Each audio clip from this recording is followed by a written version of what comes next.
విద్య బయట ముగ్గు వేస్తూ ఉంటుంది. ముగ్గు వేసుకుంటూ విద్య అలా బయటకు చూస్తుంది.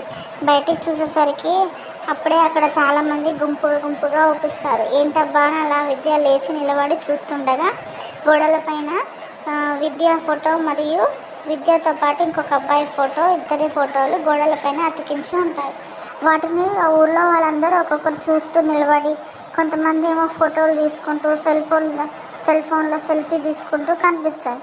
అప్పుడు విద్య అవమానంతో ఏడ్చుకుంటూ తన రూమ్లోకి పరిగెత్తి వెంటనే తలుపులు వేసుకునేసరికి ఆ సౌండ్కి విద్య వాళ్ళ అమ్మగారు విని విద్య విద్య విద్య ఏమైంది తలుపు తీయమ్మా అని ఎంత అరిచినా విద్య తీయకపోయేసరికి వెంకి వచ్చేసరికి ఏమైందమ్మా అంటే ఏమో తెలియదు నాన్న, విద్య ఏడ్చుకుంటూ లోపలికి వెళ్ళింది. అసలు ఏమైందో నాకు కూడా అర్థం కావట్లేదు, ఏమన్నా అగత్యం చేసుకుంటుందా ఏమో అని నాకు భయం వేస్తుంది నాన్న అంటే అప్పుడు వెంకీ ఉండి విద్య తలుపు తీయమ్మా అని వెంకీ కూడా అరుస్తాడు.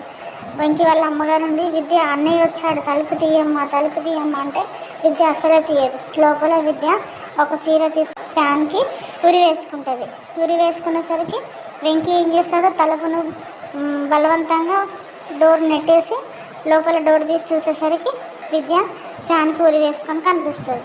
అప్పుడు వాళ్ళ అమ్మగారు తను వెంకీ ఇద్దరు కలిసి షాక్ అయి నిలబడి విద్య అని పెద్దగా అరుస్తారు. నిజంగానే విద్య ఫ్యాన్కి ఉరి వేసుకున్న విద్య చనిపోతుందా లేకపోతే బతుకుతుందా, అసలు ఏం జరుగుతుందో రేపటి ఎపిసోడ్లో చూద్దాం.